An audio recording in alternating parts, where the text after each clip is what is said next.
Hello friends, आज आपण 11th स्टँडर्डमधील second chapter meaning and fundamentals of double entry book keeping हा पाहणार आहोत. आता डबल एंट्री बुक किपिंग म्हणजे दुहेरी नोंद पद्धती, म्हणजे प्रत्येक व्यवहाराची नोंद आपण व्यवसायाच्या पुस्तकामध्ये दोन ठिकाणी दाखवतो. म्हणजे एका अकाउंटला डेबिट आणि दुसऱ्या अकाउंटला काय करतो, क्रेडिट करतो. Every debit has corresponding and equal to credit. हा एक पॉईंट व्यवस्थित लक्षात ठेवायचा आपल्याला. आता डबल एंट्री सिस्टीम ही सायंटिफिक मेथड आहे किंवा मॉडर्न मेथड आहे म्हणलं तरी चालेल, किंवा त्याला कम्प्लीट सिस्टीम म्हणतो of recording business transactions in the books of accounts. म्हणजे दुहेरी नोंद पद्धतीप्रमाणे आपण प्रत्येक अकाउंटचे दोन इफेक्ट करतो, कारण की दुहेरी नोंद पद्धतीमध्ये आपण ट्रॅडिशनल अप्रोच मॉडर्न अप्रोच दोन्ही पाहणार आहोत.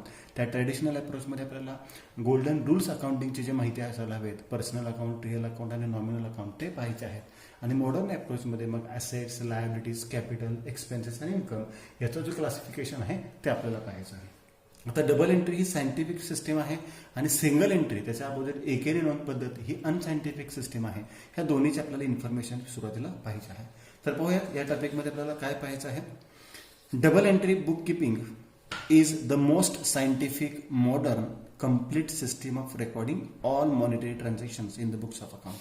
म्हणजे डबल एंट्री सिस्टीम ही सायंटिफिक सिस्टीम आहे, शास्त्रीय पद्धती आहे, किंवा त्याला आपण मॉडर्न सिस्टीम म्हणू शकतो, आधुनिक पद्धती आहे, किंवा त्याला आपण कम्प्लीट सिस्टीम म्हणतो, पूर्ण पद्धती आहे. कारण की याच्यामध्ये आपण प्रत्येक व्यवहाराचे किती इफेक्ट करतो, दोन इफेक्ट विचारात घेतो. In 1494 an Italian merchant Luca Pacioli introduced double entry system on 10th November. म्हणजे 10 नोव्हेंबरला लुका पाचोली यांनी या पद्धतीचा शोध लावलेला आहे. म्हणून 10 नोव्हेंबर ही जी तारीख आहे ही इंटरनॅशनल अकाउंटिंग डे म्हणून सेलिब्रेट केली जाते. इंटरनॅशनल अकाउंटिंग डे ही तारीख 10 नोव्हेंबर रोजी सेलिब्रेट केली जाते. And this day is celebrated as International Accounting Day. This system is based on the fact that there are two aspects of every transactions. प्रत्येक ट्रान्झॅक्शनचे किती घटक विचारात घेतले जातात, दोन आस्पेक्ट विचारात घेतले जातात. म्हणजे एक काही आपल्याकडे आला असेल तर एक काही तर आपल्याकडून जाणार आहे, एक कोणी मिळणार असेल तर एक कोणतरी देणार असेल, एकासाठी जर खर्च असेल तर दुसऱ्यासाठी उत्पन्न असेल. म्हणजे आपण दोन्ही आस्पेक्ट याच्यामध्ये विचारात घेतो. This system is based on the fact that there are two aspects of every transactions. If something comes in, then something must be goes out from the business. जर आपल्याकडे काही आलं तर आपल्याकडे काहीतरी जाणार आहे. Recording of two aspects of monetary transactions in the books of account in terms of debit and credit, DR आणि CR, debit and credit is called as double entry system of bookkeeping. त्या transaction किंवा ज्या पद्धतीमध्ये आपण प्रत्येक ट्रान्झॅक्शनचे, प्रत्येक व्यवहाराचे दोन्ही घटक विचारात घेतो त्या पद्धतीला आपण दुहेरी नोंद पद्धती असे म्हणतो. आता मेथड्स कशा आहेत तर इंडियन सिस्टीम एक आहे. आता इंडियन जी सिस्टीम आहे ती अजूनही काही ठिकाणी भारतामध्ये अवलंबली जाते. तर याच्यामध्ये डबल एंट्री बुक किपिंगचा अवलंब केला जात नाही. तर पूर्वी आपल्याकडे देशीनामा या पद्धतीने आपण व्यवसायाचे पुस्तकं मेंटेन करत होतो, किंवा त्यालाच कीर्द असे म्हणत होते, किंवा त्यालाच बही खाता असे म्हणत होते. म्हणजे एक मोठी वही असते, लॉंग बुक असते, त्याच्यामध्ये आपले दिवाणजी जे असतात, कारकून जे असतात, छोट्या व्यवसायामध्ये दिवाणजी काही लोक काम करतात, म्हणजे ते व्यवसायाचे हिशेब ठेवतात. ते काय करायचे की एका वहीमध्ये आपल्याला आलेली रक्कम किती आहे, आपल्याकडून गेलेली रक्कम किती आहे, की आपला खर्च किती आहे याची नोंद ठेवलेली असायची. त्याच्यामध्ये दुहेरी नोंद पद्धती असा भाग नव्हता, परंतु आलेली रक्कम आणि गेलेली रक्कम याचा हिशोब ते ठेवायचे. त्याला आपण देशीनामा, कीर्द किंवा बही खाता पुस्तके असं म्हणतो. आणि हे वेगवेगळ्या भाषेत असायचे. मग ते मराठीमध्ये असेल, हिंदीमध्ये असेल, उर्दूमध्ये असेल, गुजरातीमध्ये असेल. Indian system maintains records in Indian languages like Marathi, Hindi, Urdu, Gujarati etcetera. It is called Mahajani Deshinama. या पद्धतीला काय म्हणायचे, Mahajani Deshinama system. In this system transactions are recorded in long book known as bahi khata and कीर्द म्हणजे दैनंदिन व्यवहारासाठी जो हिशोब पुस्तक ठेवतो त्याला कीर्द असं म्हणतात. This system is not based on double entry system. म्हणजे ते दुहेरी नोंद पद्धतीचा अवलंब केला जात नव्हता. Thus it is not a scientific accounting system. Even today this system is use in India for small business organisation. जे छोटे व्यापारी आहेत, छोटे व्यवसाय आहेत, त्यांच्यामध्ये अजूनही ही पद्धत अवलंबली जाते. याला आपण इंडियन सिस्टीम म्हणतो. आता इंडियन सिस्टीम नंतर आपण विचार करणार आहोत इंग्लिश सिस्टीम कोणती आहे आणि जे आता सर्वसामान्यप्रमाणे कॉमन प्रेमिस सर्व ठिकाणी वापरली जाते. इंग्लिश सिस्टीम याच्यामध्ये सुद्धा दोन पार्ट येतात, एक म्हणजे सिंगल एंट्री सिस्टीम आणि दुसरी म्हणजे डबल एंट्री सिस्टीम. आता सिंगल एंट्री सिस्टीम आणि डबल एंट्री सिस्टीम याच्यामध्ये काय फरक आहे, तर सिंगल एंट्री सिस्टीम ही अनसायंटिफिक मेथड आहे, कारण की याच्यामध्ये फक्त एकच इफेक्ट विचारात घेतला जात होता किंवा त्याला आपण ट्रॅडिशनल सिस्टीम म्हणतो, पारंपरिक किंवा जुन्या विचारांचे म्हणू शकतो, किंवा त्यालाच आपण इनकम्प्लीट म्हणजे पूर्ण म्हणू शकत नाही, आपण अपूर्ण पद्धती म्हणतो, कारण की याच्यामध्ये एकच इफेक्ट विचारात घेतला जायचा. आता याला इनकम्प्लीट सिस्टीम का म्हणतात, तर याच्यामध्ये फक्त दोन प्रकारचे अकाउंट्स मेंटेन करत होते, एक पर्सनल अकाउंट आणि दुसरा कॅश अकाउंट. बाकी याच्यामध्ये रिअल अकाउंट आणि नॉमिनल अकाउंट असे कोणते अकाउंट्स मेंटेन केले जात नव्हते. त्यामुळे ज्या ट्रान्झॅक्शनमध्ये पर्सनल अकाउंट आणि कॅश अकाउंट येतो अशाच ट्रान्झॅक्शनची अशाच व्यवहाराची नोंद सिंगल एंट्री सिस्टीममध्ये होत होते. ज्या ट्रान्झॅक्शनमध्ये रिअल अकाउंट किंवा नॉमिनल अकाउंट येत होता त्याची नोंद या पुस्तकामध्ये होत नव्हती. म्हणजे काही ट्रान्झॅक्शनचा एक इफेक्ट व्हायचा आणि क्वचित काही रेअरली ट्रान्झॅक्शन असतील त्याचे डबल इफेक्ट विचारात घेतले जायचे. आता सिंगल एंट्री सिस्टीम झाली एकेरी नोंद पद्धती आणि दुसरी आहे double entry system. Double entry system ही आधुनिक पद्धती आहे, त्याला आपण सायंटिफिक पद्धत म्हणू शकतो, शास्त्रीय पद्धत म्हणू शकतो, कारण की याच्यानुसार आपण प्रत्येक व्यवहाराची नोंद आपण व्यवसायाच्या पुस्तकात करतो. याला आपण मॉडर्न सिस्टीम सुद्धा म्हणतो आणि याला आपण कम्प्लीट सिस्टीम सुद्धा म्हणतो, कारण की याच्यामध्ये आपण प्रत्येक व्यवहाराचे डबल इफेक्ट विचारात घेतले जायचे.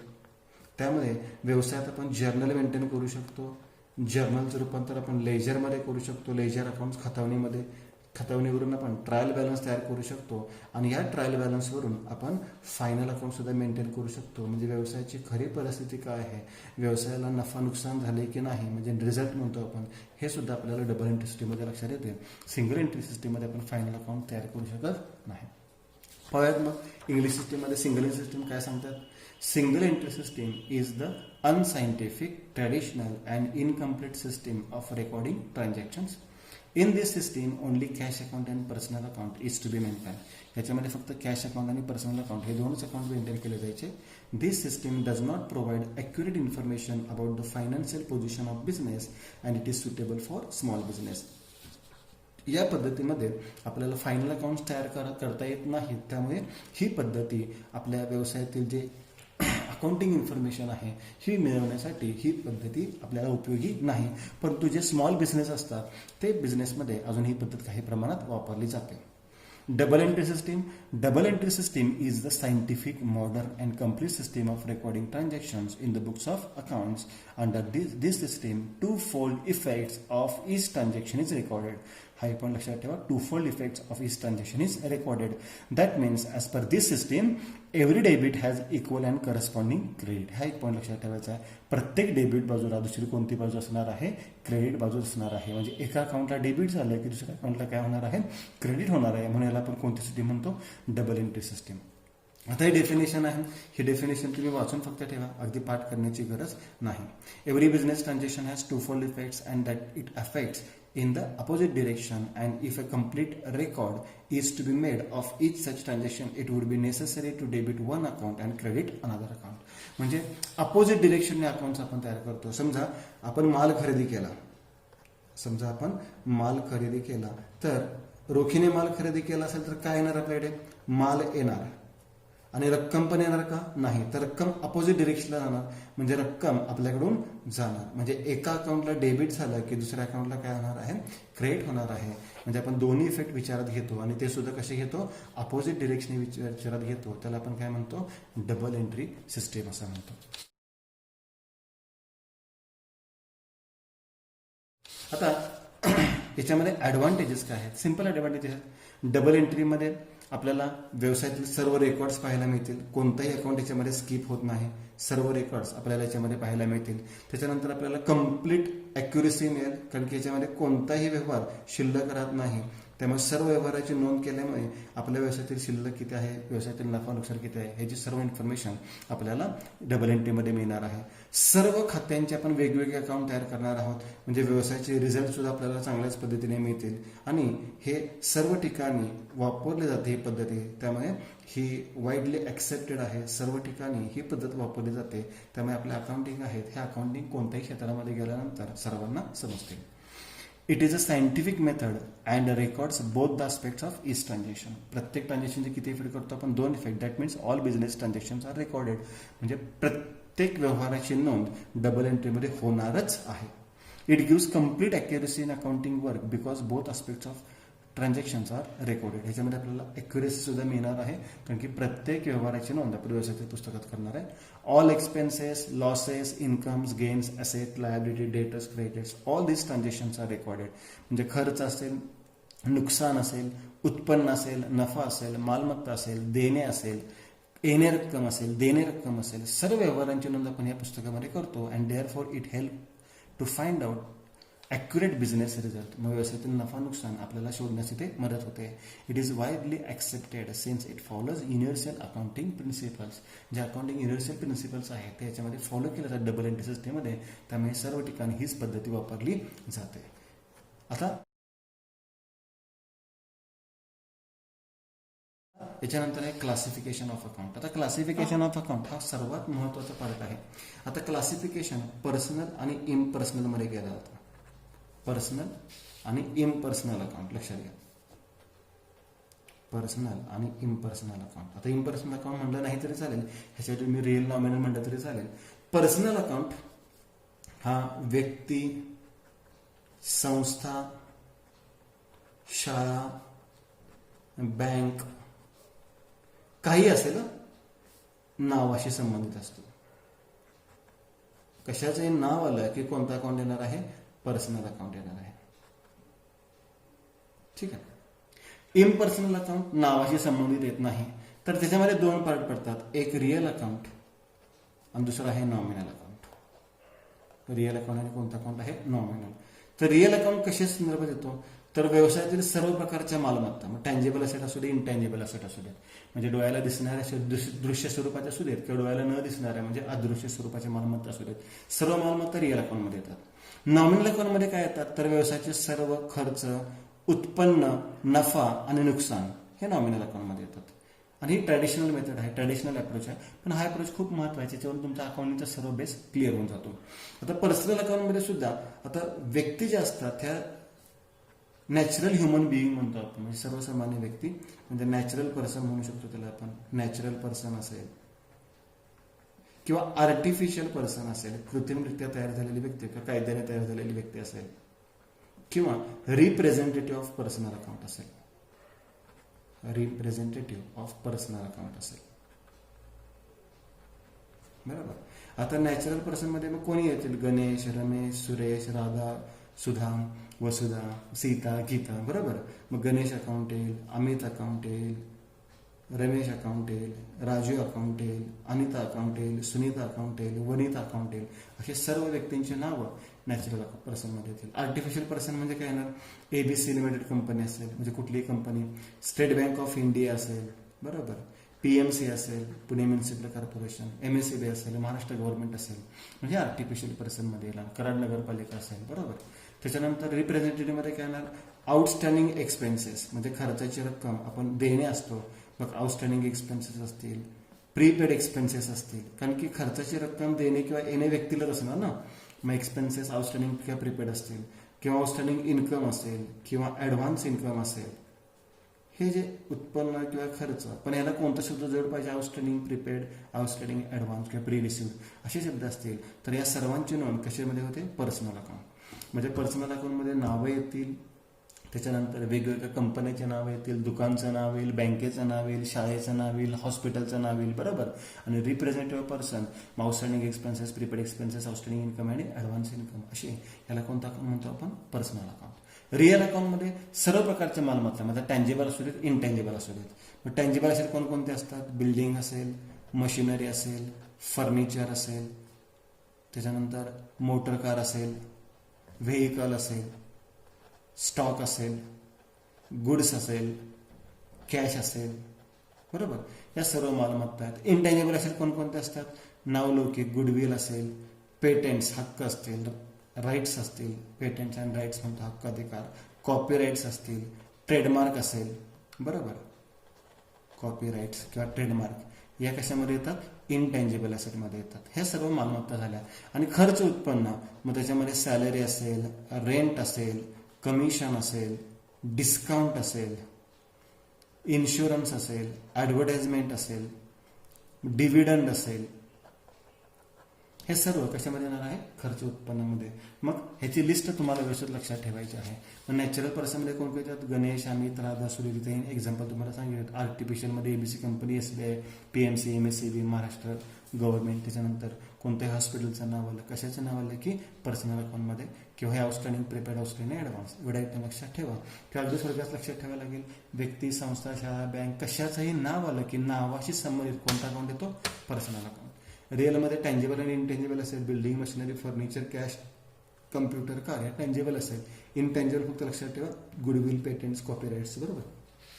आणि नॉमिनल अकाउंटमध्ये सर्व प्रकारचे एक्सपेन्सेस, मग सॅलरी असेल, rent, insurance, discount, purchases, postage, stationery, advertisement, carriage असेल, त्याच्यानंतर मोटिव्ह पॉवर असेल, त्याच्यानंतर प्रिंटिंग अँड स्टेशनरी असेल, पॉवर अँड फ्यूल असेल, असे वेगवेगळे जे खर्च आहे सर्व खर्चांची लिस्ट, ऑडिट फी असेल, हे बॅड डेट्स असतील, हे सर्व खर्च कशामध्ये येतात? एक्सपेन्सेसमध्ये. आणि इन्कमचा अर्थ काय? तर त्याच्यापुढे फक्त रिसिव्ड शब्द लावला, म्हणजे rent received, discount received, interest received, असे जे रिसिव्ड शब्द असतील तर त्याला आपण काय म्हणतो? इन्कम म्हणतो. मग एक्सपेन्सेस अँड इन्कम म्हणजे सर्व खर्च उत्पन्न कशामध्ये दाखवतो आपण? नॉमिनल अकाउंटमध्ये. तर परचेसेस हा खर्च असतो, कारण की माल खरेदी केला म्हणजे पैसे जाणार, म्हणून परचेसेस हा खर्च आहे. आणि सेल्स म्हणजे माल विक्री केला, पैसे येणार, म्हणजे सेल्स काय आहे? इन्कम आहे. अशा पद्धतीने तुम्हाला पर्सनल, रिअल आणि नॉमिनल लक्षात ठेवायचे. आता हे जे लिस्ट तुमची लिहून झाली असेल तर प्रॅक्टिससाठी हे छोटासा तुम्हाला एक वर्कआउट दिलेलं आहे, वर्किंग दिलेलं आहे. तर हे थोडंसं तुम्ही करून ठेवा. थोड्या वेळानंतर आपण ह्या पार्टकडे येणार आहोत. तर याचा स्क्रीनशॉट काढून घ्या, इथे पॉज करा व्हिडिओ, आणि इथं कोणते पर्सनल अकाउंट आहेत, कोणते रिअल अकाउंट आहेत आणि कोणते नॉमिनल अकाउंट आहेत हे लिहिण्याचा प्रयत्न करा. एक 5 मिनिटानंतर आपण पुढे गेल्यानंतर हा पार्ट आपण पाहणार आहोत, आणि तिथे तुम्ही चेकआउट करू शकता की तुमचे कोणकोणते आयटम बरोबर आलेले आहेत. ह्याचं क्लासिफिकेशन हवं तर इथे पी लिहायचं आहे, जिथे पुढे काय आहे ते फक्त लिहून ठेवा आणि आपण त्यानंतर चेकआउट करूया. आता क्लासिफिकेशन ऑफ अकाउंट झाल्यानंतर पुढचा पॉईंट आहे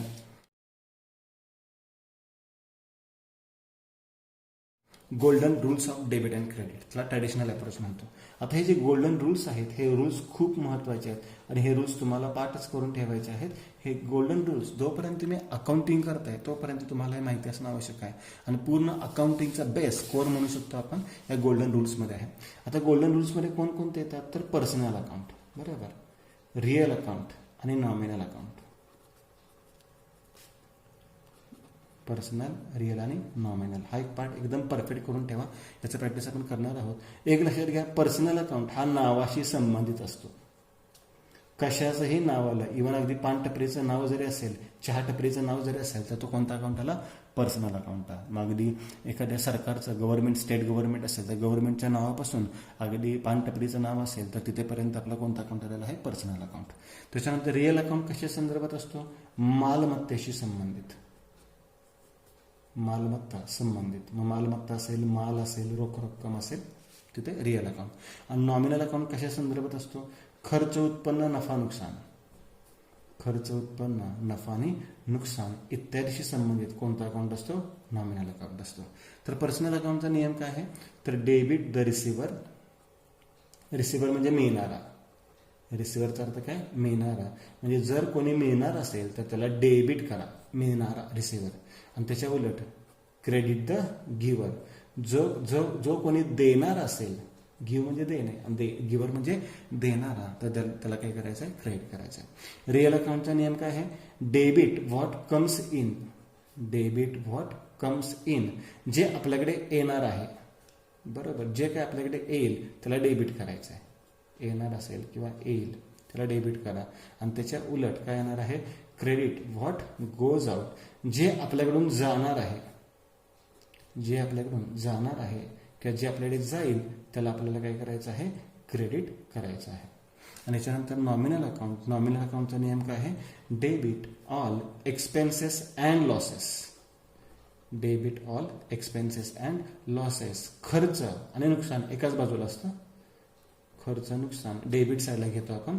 आणि credit all incomes and gains, credit all incomes and gains म्हणजेच उत्पन्न, इन्कमला आपण उत्पन्न म्हणतो आणि गेन्सला आपण काय म्हणतो? नफा, प्रॉफिट म्हणतो. बरोबर, मग हे लक्षात ठेवा. मग गोल्डन रूल्स तुमच्याकडे आहेत. तर golden rules: personal account debit the receiver, credit the giver. Real account debit what comes in, credit what goes out. आणि nominal account debit all expenses and losses, credit all incomes and gains. मी सांगितलं, परत एकदा लक्षात घ्या. Personal account नावाशी संबंधित आहे, रिअल अकाउंट मालमत्तेशी संबंधित आहे, नॉमिनल अकाउंट खर्च, उत्पन्न, नफा, नुकसानशी संबंधित आहे. आता पाठीमागे मगाशी आपण मी सांगितलं की तुम्हाला काही एक्झाम्पल्स सॉल्व्ह करायचे होते. ते एक्झाम्पल्स बघूयात आपण. ह्याच्यातलं पर्सनल अकाउंट कोणते, रिअल अकाउंट कोणते, नॉमिनल अकाउंट कोणते, तुम्ही त्याचे वर्किंग करून ठेवलं असेल, होमवर्क करून ठेवलं असेल, चेक करूया. गणेश व्यक्तीचं नाव आलं, कोणता अकाउंट आला, पर्सनल. मशिनरी मालमत्ता आहे, कोणता अकाउंट आला, रिअल. मोटर कार मालमत्ता आहे, कोणता अकाउंट आला, रिअल. रेंट अकाउंट खर्च आहे, म्हणजे कोणता अकाउंट आला, नॉमिनल. व्हीसी कॉलेज, कॉलेजचं नाव आलं, पर्सनल अकाउंट. पुणे युनिव्हर्सिटी नाव आलं, पर्सनल अकाउंट.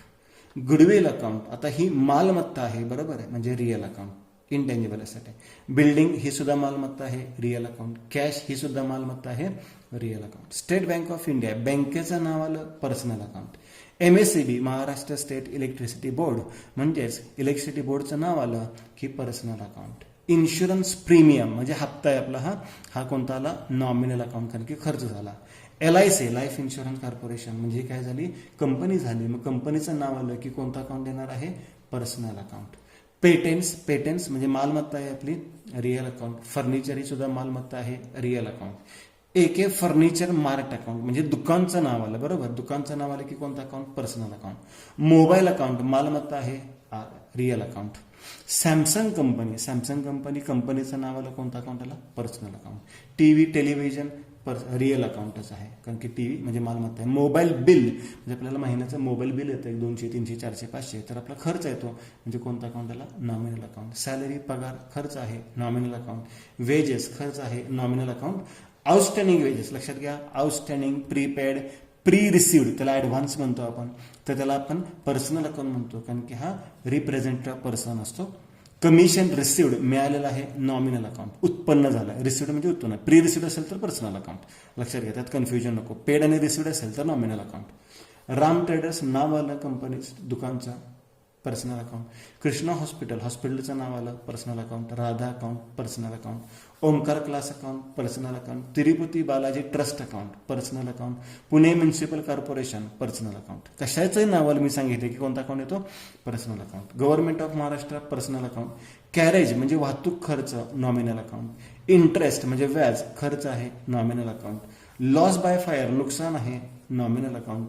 लाईव्ह स्टॉक जिवंत मालमत्ता म्हणजे मालमत्ता आहे, रिअल अकाउंट. गुड्स म्हणजे मालमत्ता आहे, रिअल अकाउंट. गुडविल हा मग झालेला मगाशी, रिअल अकाउंट.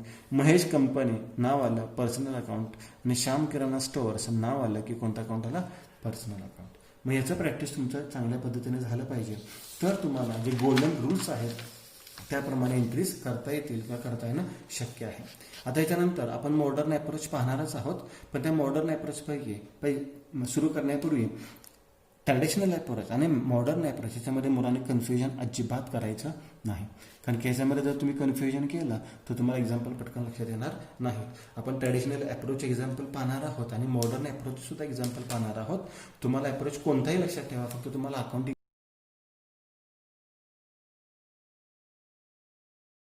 अकाउंट्स. मॉडर्न अप्रोचमध्ये काय करतो आपण, तर ॲसेटची लिस्ट वेगळी तयार करतो. लायबिलिटीज कोणकोणते आहेत त्याची एक लिस्ट वेगळी तयार करतो. लायबिलिटीमध्येच कॅपिटल असतं, पण आपण हे कॅपिटल सेपरेट दाखवतो. त्याच्यानंतर इन्कम्स आणि त्याच्यानंतर एक्सपेन्सेस. आता इन्कम आणि एक्सपेन्सेसमध्ये फरक काय लक्षात घ्या, तर इन्कमच्या पुढे रिसिव्ड शब्द असतो. सॅलरी रिसिव्ड म्हटलं की इन्कम आणि फक्त सॅलरी म्हटलं की एक्सपेन्सेस, बरोबर. रेंट रिसिव्ड म्हटलं की इन्कम, फक्त रेंट म्हटलं की एक्सपेन्सेस. इंटरेस्ट रिसिव्ड म्हटलं की इन्कम आणि फक्त इंटरेस्ट म्हटलं तर एक्सपेन्सेस. म्हणजे रिसिव्ड शब्द आला की इन्कम आणि रिसिव्ड शब्द नसेल तर काय असणार आहे, एक्सपेन्सेस. आता ॲसेट्स आपल्याला माहिती आहे, टँजिबल ॲसेट असू दे, इंटेंजिबल असू दे. म्हणजे आपल्याला काय माहिती आहे, त्याच्यामध्ये बिल्डिंग असेल, मशिनरी असेल, फर्निचर असेल, त्याच्यानंतर फिक्चर्स असेल, त्याच्यानंतर मोटर कार असेल किंवा मोटर व्हेकल असेल, मोटरसायकल असेल, टेलिव्हिजन असेल, कम्प्युटर असेल, स्टॉक असेल, त्याच्यानंतर कॅश असेल, गुड्स असेल, बरोबर. ह्या सगळ्या tangible asset. Main tangible assets पण येणार. मग गुडविल असेल, त्याच्यानंतर राईट्स असतील, patents and rights, copyrights, त्याच्यानंतर पेटेंट्स असतील, ह्या सगळ्या काय झाल्या इनटँजिबल असेट झाल्या. म्हणजे सर्व प्रकारच्या ॲसेटमध्ये येते. लायबिलिटीमध्ये काय येणार, सॉरी याच्यामध्ये अजून एक आयटम येते डेटर्स, म्हणजे ज्याच्यामध्ये पैसे येणे असतात म्हणजे मालमत्ता आहे. बिल्स रिसिवेबल म्हणजे हुंडीचे पैसे येणे आहेत म्हणजे मालमत्ता. मग याच्या उलट लायबिलिटीमध्ये काय काय येणार आहेत, क्रेडिटर्स म्हणजे सावकार, ज्यांना आपण पैसे काय असतो देणे असतो, सावकारांना आपण पैसे देणे असतो म्हणजे आपण देणं आहे म्हणजे लायबिलिटी आहे. बिल्स पेएबल हुंडीची रक्कम देणे आहे. बँक लोन बँकेतून कर्ज घेतलं असेल आपण तर ते पैसे आपल्याला देणं आहेत म्हणजे लायबिलिटी. बँक ओव्हरड्राफ्ट म्हणजे आपल्या खात्यावर जर पैसे शिल्लक नसतील तर आपण जास्त पैसे खात्यावरून उचलू शकतो लोन स्वरूपात काही अल्प कालावधीसाठी 2-3 दिवसासाठी 7 दिवसासाठी, तर त्याला बँक ओव्हरड्राफ्ट असं म्हणतात. किंवा याच्यामध्ये मग आउटस्टँडिंग एक्सपेन्सेस येतील, बरोबर. मग इथं प्रीपेड एक्सपेन्सेस येतील. प्रीपेड म्हणजे जादा दिलेले तर ती मालमत्ता झाली आणि देणं असेल तर लायबिलिटी झाली, बरोबर. म्हणजे खर्चाचे पैसे देणे आणि खर्चाचे पैसे जादा दिले आहेत. जादा दिले असेल तर असेट, कमी दिले असेल तर लायबिलिटी. मग कॅपिटल कसं येईल, मग गणेश कॅपिटल येईल, रमेश कॅपिटल येईल, सुरेश कॅपिटल येईल, राम अँड श्याम कॅपिटल येईल, अजय ट्रेडर्स अकाउंट येईल, बरोबर. म्हणजे नाव ज्यांनी पैसे गुंतवलेले आहेत, मग एक व्यक्ती असेल, 2 व्यक्ती असेल, संस्था असेल तर त्यांचं कॅपिटल म्हणजे कॅपिटल अकाउंट येईल. इन्कममध्ये काय काय येणार आहे, तर मग अशी सांगितलं शब्द कुठला पाहिजे, received, rent received, commission received, discount received, dividend received, interest received. Received शब्द आला की कोणता अकाउंट आला, इन्कम, बरोबर. आणि एक्सपेन्सेसमध्ये काय येणार मग, salary, wedges, rent, insurance, carriage, freight. आता हे सगळ्या शब्दांचे अर्थ तुम्हाला माहिती असावेत, यासाठी मी तुम्हाला सुरुवातीला एक शब्दांची पण कॉपी पाठवणार आहे शब्दार्थांची, ती सुद्धा तुम्ही व्यवस्थित पाठ करून ठेवा. कॅरेज असेल, फ्रेट असेल, ऑक्ट्रॉय असेल, त्याच्यानंतर प्रिंटिंग अँड स्टेशनरी असेल, पोस्टेज असेल, टेलिग्राम असेल, टेलिफोन असेल, बरोबर, किंवा इंटरेस्ट असेल. हे सगळे काय झाले आपले खर्च झालेले आहेत. मग ॲसेट, लायबिलिटी, कॅपिटल, इन्कम आणि एक्सपेन्सेस याची लिस्ट तुम्हाला लक्षात ठेवायची. आणि ही लिस्ट इथे पण तुम्हाला दिलेली आहे. ॲसेटमध्ये बिल्डिंग येईल, मशिनरी येईल, फर्निचर, कार, व्हेकल किंवा मोटरसायकल म्हणतो आपण, computer, goodwill, patents, copyrights, live stock, sundry debtors, bills receivable, या सगळ्या काय झाल्या ॲसेट. याच्या उलट लायबिलिटी कोणकोणत्या झाल्या, sundry creditors, bills payable, bank loan, bank overdraft, outstanding expenses. कॅपिटलमध्ये Ram capital, Raj capital, messrs Sita traders account, बरोबर. इन्कममध्ये rent received, discount received, interest received, dividend received. Normally dividend रिसिव्डच असतो कारण की डिव्हिडंड कंपनी पे करते, आपण इथे सोल ट्रेड किंवा पार्टनरशिप बघतो मग त्यांना डिव्हिडंड रिसिव्ड असतो. मग इथे रिसिव्ड असेल तरी चालेल आणि नसेल तरी चालेल, मी इथं लिहून ठेवतो रिसिव्ड. एक्सपेन्सेसमध्ये सॅलरी असेल, रेंट असेल, wages, insurance, audit fee, interest, commission, carriage, discount, loss by fire, advertisement, printing, stationery, हे सगळे काय झाले एक्सपेन्सेस झाले. मग ही लिस्ट तुम्हाला मॉडर्न ॲप्रोचसाठी लक्षात ठेवायची आहे किंवा ज्या अकाउंटिंग इक्वेशन्स आहेत त्याच्यासाठी सुद्धा ही लिस्ट तुम्हाला महत्त्वाची आहे, आवश्यक आहे. आता पुढे पॉईंट्स महत्त्वाचा आहे, two fundamental rules to be followed to record the changes in these accounts. आता ट्रॅडिशनल अप्रोच आणि मॉडर्न अप्रोच ह्याचे मी 2 एक्झाम्पल घेणार आहे, ते पुढच्या लेक्चरमध्ये घेणार आहे. पण आजच्या लेक्चरमध्ये काही इक्वेशनचे एक्झाम्पल्स आहेत, ते एक इक्वेशनचे एक्झाम्पल मी आजच्या लेक्चरमध्ये घेईन आणि त्याचे 2 एक्झाम्पल्स आपण नेक्स्ट लेक्चरमध्ये घेणार आहोत. त्याच्यामध्ये ट्रॅडिशनल मॉडर्न अप्रोच बरोबर इक्वेशनचं पण एक्झाम्पल होईल, ह्याचं प्रॅक्टिस करून ठेवा.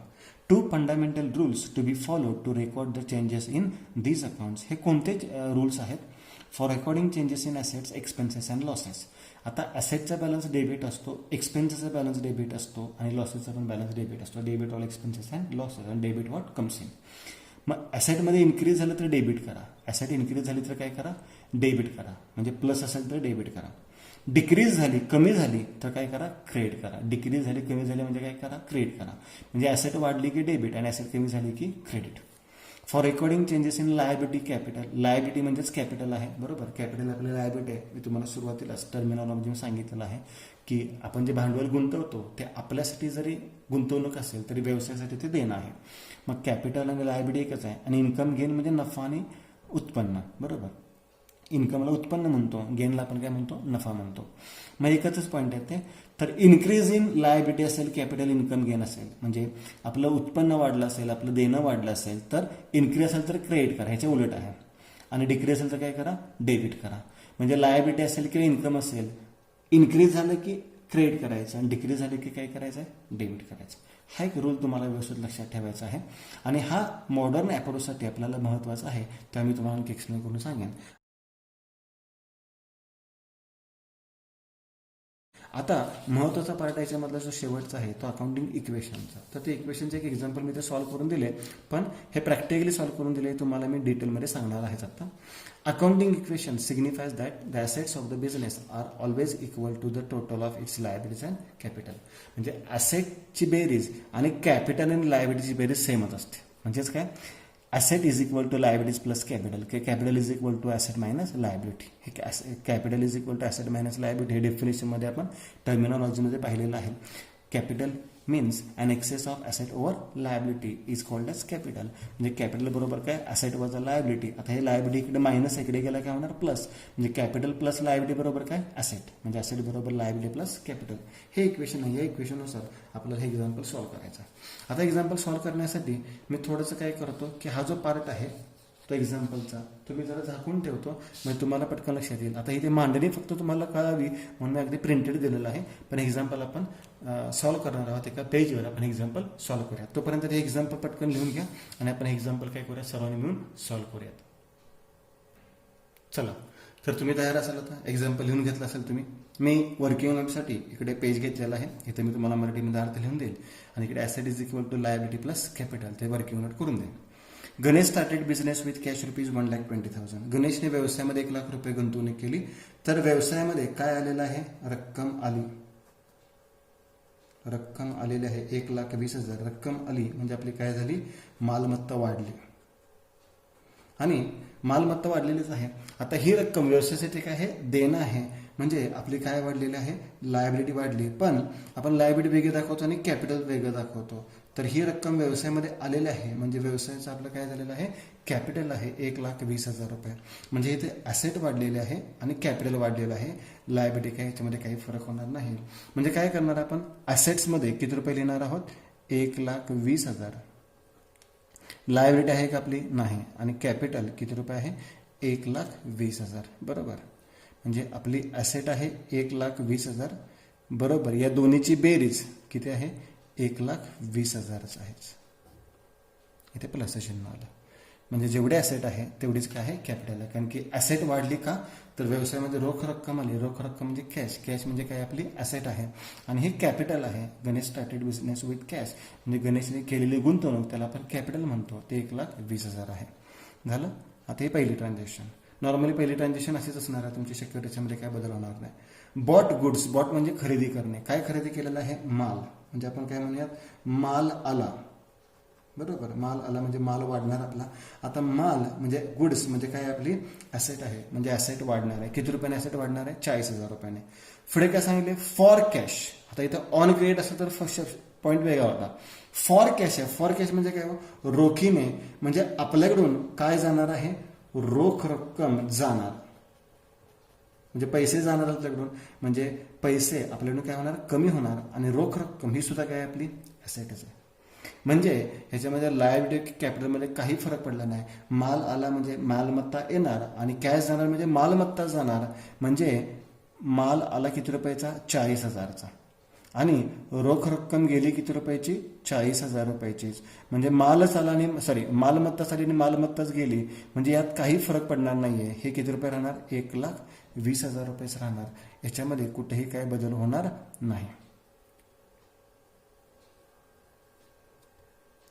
म्हणजे हे डॅशच राहील आणि हे 1,20,000च राहील. बघा, नीट समजून घ्या व्यवस्थित. ह्या अकाउंटिंग इक्वेशनची थोडीशी मांडणी किचकट वाटते सर्वांना, पण या मांडणीला जास्त महत्त्व द्यायचं नाही आहे आपल्याला कन्सेप्ट लक्षात येते का ते बघायचं आहे फक्त. ठीक आहे. हे प्लस मायनस साईन हे प्रत्येक ठिकाणी फिक्स आहे. इज इक्वल टू प्लस हे मी सातत्याने देत बसणार ना, त्यामुळे तुमचं कन्फ्युजन होईल. म्हणजेच माल आला म्हणून 40,000 रुपयाने मालमत्ता वाढली आणि कॅश गेली म्हणून मालमत्ताच कमी झाली 40,000 रुपयाने आणि रक्कम ॲज इट इज राहिली. आता पुढची ट्रान्झॅक्शन बघा. आता इथे फॉर कॅश होतं म्हणून काय बदल झाला, आता गुड्स ऑन क्रेडिट असेल तर काय होतं बघा, परचेस फर्निचर. आता फर्निचर जे गुड्स असतं तरी काय फरक पडला नसता. तर काय आलं आपल्याकडे, फर्निचर आलं. फर्निचर आले म्हणजे आपले ॲसेट काय झालेले आहे, वाढलेले आहे. बरोबर. आता रोखीने मालमत्ता ॲसेट खरेदी केली असती तर रक्कमच म्हणजे ॲसेटच गेली असती, पण ही कशी आहे, फ्रॉम विनायक ऑन क्रेडिट. ही कशी मालमत्ता खरेदी केली आपण, उधारीने.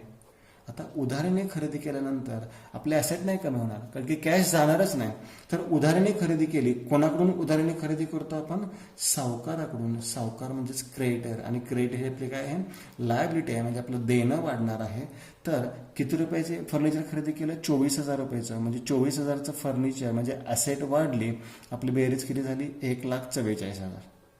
आणि आपलं देणं सुद्धा वाढलेलं आहे, लायबिलिटी सुद्धा वाढली. किती रुपयाने वाढलेले आहे, 24,000ने लायबिलिटी वाढलेली आहे. कॅपिटलमध्ये काही बदल झालेला नाही, म्हणजे कॅपिटल तुमचं किती रुपये राहिले, 1,20,000च राहिलेलं आहे. कॅपिटलमध्ये कसलाही बदल झालेला नाही. इथे फक्त मालमत्ता आली आणि देणं वाढलं, एवढाच फरक आहे. कॅपिटलमध्ये काय फरक पडत नाही. ह्याच्यानंतर पेड फॉर ॲडव्हर्टाइजमेंट. आता एक पॉईंट लक्षात घ्या, खर्च झाला की पैसे जाणार. खर्च झाला की काय होणार, पैसे जाणार, म्हणजे आपली कॅश काय होणार आहे, कमी होणार आहे, वजा होणार आहे, म्हणजे आपले ॲसेट कमी होणार. आता ही ॲसेट जर कमी झाली, आपली कॅश कमी झाली, तर ही कशातून कमी होणार आहे, कॅपिटलमधून कमी होणार आहे. आणि ह्याच्यावरून उत्पन्न असेल तर पैसे येणार, म्हणजे कॅश वाढणार आणि कॅपिटल सुद्धा वाढणार. म्हणजे कॅश गेल्यानंतर खर्चाचे पैसे तुम्ही रोख गेले तर ॲसेट कमी होणारच, आणखी काय कमी होणार, कॅपिटल कमी होणार. उत्पन्नाचे पैसे आले तर कॅश वाढणार, म्हणजे ॲसेट वाढणार आणि कॅपिटल सुद्धा वाढणार. हा पॉईंट लक्षात घ्या. आता ॲडव्हर्टाइजमेंटसाठी 2,000 रुपये दिले, म्हणजे आपली मालमत्ता कमी झाली 2,000 रुपयाने. बघा इथं मी ॲड केले, इथं मी मायनस करतोय, कारण की पैसे दिलेत आपण, म्हणजे राहिले किती आता 1,42,000. लायबिलिटीमध्ये काय बदल झाला आहे का, काहीच नाही बदल झालेला. म्हणजे लायबिलिटी आहे अशी किती रुपये आहे, 24,000. त्यात काय बदल नाही. फक्त आता इथे 1,20,000 मधून मी सांगितले प्लस मायनसमध्ये कन्फ्युजन करू नका. हे 1,20,000 मधून आपल्याकडून किती रुपये जाणार आहेत, खर्चाचे 2,000 रुपये. म्हणजे आता शिल्लक किती राहणार, 1,18,000 रुपये. म्हणजे 1,18 आणि 24 म्हणजे 1,42,000 रुपये बेरीज झाली पाहिजे, ती येते. ठीक आहे. हे प्लस मायनस वेगळं आणि इथलं प्लस मायनस लिहितो ते वेगळं, त्याच्यामध्ये अजिबात कन्फ्युजन करू नका. पुढची ट्रान्झॅक्शन पण सिंपल आहे. आता इथे माल आला होता, तसंच इथे माल विक्री केलेला आणि रोखीनेच विक्री केला. आता माल गेला, विक्री केला म्हणजे काय होणार, माल जाणार, म्हणजे मालमत्ता काय होणार, आपली कमी होणार. पण माल रोखीने विकलाय म्हणजे काय येणार आपल्याकडे, रोख रक्कम येणार. रोख रक्कम येणार म्हणजे परत आपले ॲसेट वाढणार. म्हणजे माल गेला म्हणून ॲसेट कमी झाली आणि पैसे आले म्हणून ॲसेट वाढली. म्हणजे हे 50,000 रुपये आधी माल विक्री केला म्हणून 50,000 रुपये लेस झाले आणि परत पैसे आले म्हणजे 50,000 रुपये वाढले.